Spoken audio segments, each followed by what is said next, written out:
Assalamualaikum warahmatullahi wabarakatuh. Apa kabar teman-teman? Berjumpa lagi di channel YouTube saya, Tita SR, yang masih membahas tentang GERD, anxiety, dan psikosomatis ya. Nah teman-teman, di video kali ini saya akan membahas mengenai tips agar puasanya atau agar tetap bisa menjalankan ibadah puasa dan juga bisa puasa dengan lancar ya. Nah teman-teman, untuk teman-teman yang masih merasakan banyak sensasi di tubuh ya, misalkan sensasi dari psikosomatik atau dari GERD-nya ya. Nah itu kalau misalkan teman-teman masih merasakan sensasi dari GERD seperti masih dadanya panas, perutnya tidak nyaman ya. Nah itu bisa tetap konsumsi obat-obatan ya. Tapi untuk yang istilahnya sensasi-sensasi dari psikosomatik, kemudian juga masih merasakan kecemasan, biasanya kan ini berdasarkan pengalaman yang saya alami dulu ketika mau puasa itu kan, baru beberapa hari menjelang puasa itu sudah hati itu bahagia ya, cuma tetap kita memikirkan bagaimana nanti saya bakal kuat, apa bakal sensasinya lebih banyak atau gimana. Nah itu ya berdasarkan pengalaman saya. Ternyata ya teman-teman, tetap kita itu harus mengutamakan dari pola pikir kita.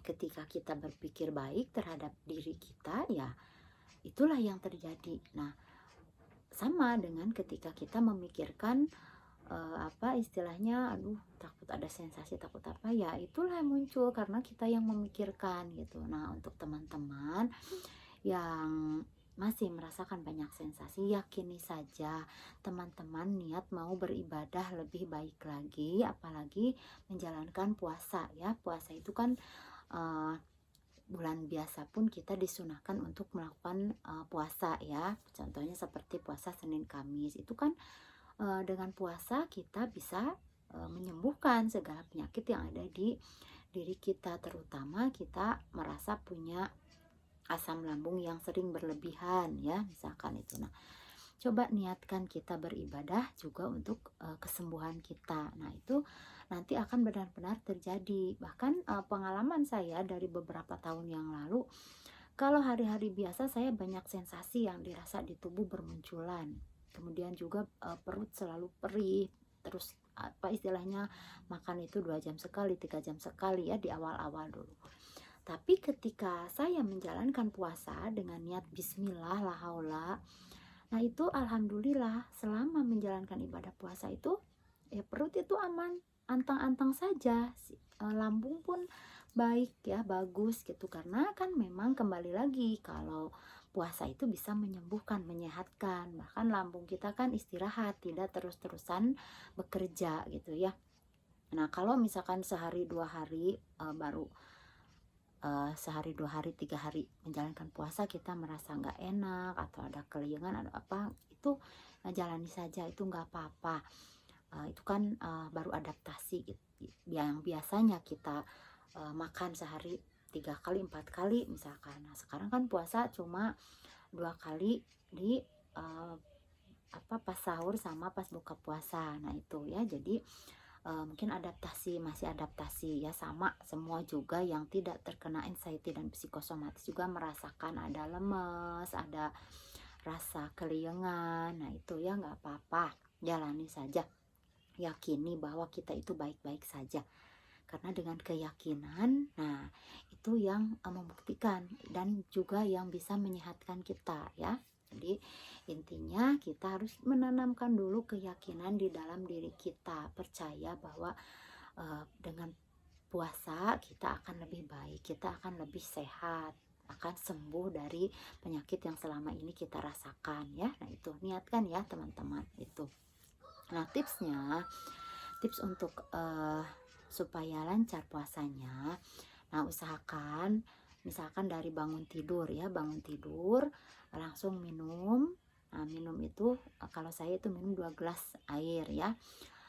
Nunggu sambil nunggu mau melaksanakan sahur, makan sahur, misalkan kita kan sholat dulu gitu ya, ketika kita bangun 2:30 ataupun jam 3.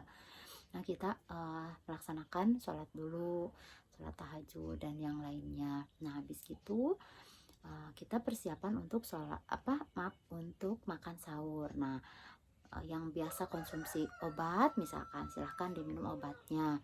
Kalau yang sudah lepas dari obat-obatan misalkan mau minum madu, nah itu waktunya untuk minum madu. Kemudian setelah itu jeda sebentar 5 atau 10 menit, nah baru kita melaksanakan makan ya, makan sahur. Atau misalkan mau buah-buahan dulu, nah boleh ya makan buah-buahan yang aman untuk lambung seperti pepaya, kemudian juga melon, tapi itu tergantung ya, kembali lagi kepada kita masing-masing. Nah baru makan sahur. Nah setelah makan sahur, nah kita boleh minum sedikit. Kemudian dijeda lagi berapa? Misalkan 5 sampai 15 menit. Nah, baru kita minum lagi ya, 1 gelas atau misalkan 2 gelas. Nah, itu ya untuk pola makannya. Kemudian nah itu untuk di siang harinya ya, kita boleh juga melaksanakan tidur ya. Setelah sholat subuh misalkan kita tadarus, selesai tadarus misalkan beres-beres rumah dulu. Nah kemudian setelah itu sekitar jam 8 kalau misalkan kita nggak kemana-mana, nah kita boleh untuk tidur ya, tiduran.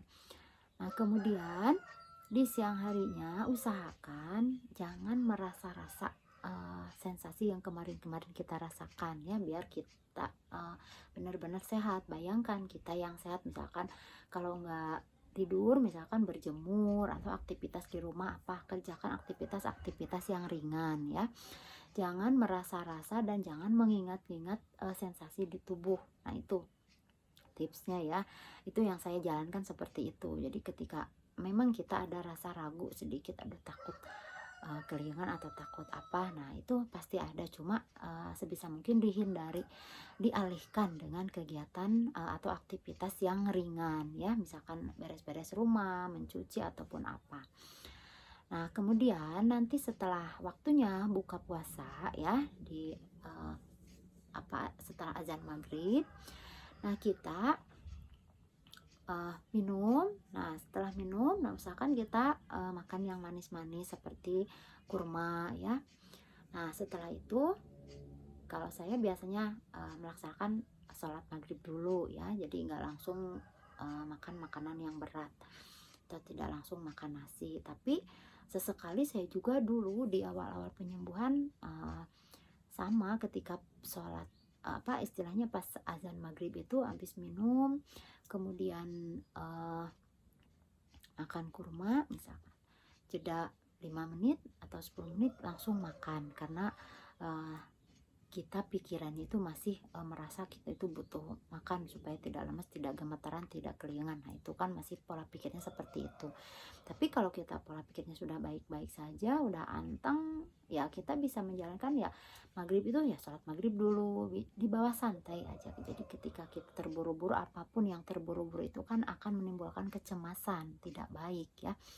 Nah jadi di bawah santai, habis itu sholat maghrib. Nah udah sholat maghrib baru kita makan. Nah yang lebih enakan itu biasanya makannya itu habis melaksanakan ibadah sholat tarawih biasanya. Cuma kalau yang seperti kita ada kena anxiety dan psikosomatis itu kan memikirkan makan gitu. Jadi kita harus makan. Jadi kalau saya habis sholat maghrib ya langsung makan ya. Nah, jadi terus juga untuk makan jangan berlebihan, jangan banyak-banyak, karena yang berlebihan itu tidak baik ya. Itu teman-teman ya, mudah-mudahan tipsnya bermanfaat.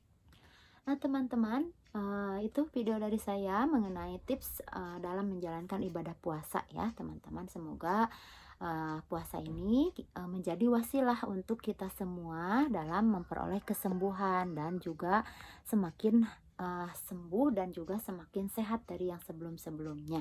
Jadi tanamkan rasa percaya diri di diri kita semua ya, karena yakin dengan puasa ini adalah istilahnya menjadi jalan untuk kesembuhan teman-teman semua ya, kesembuhan kita semua.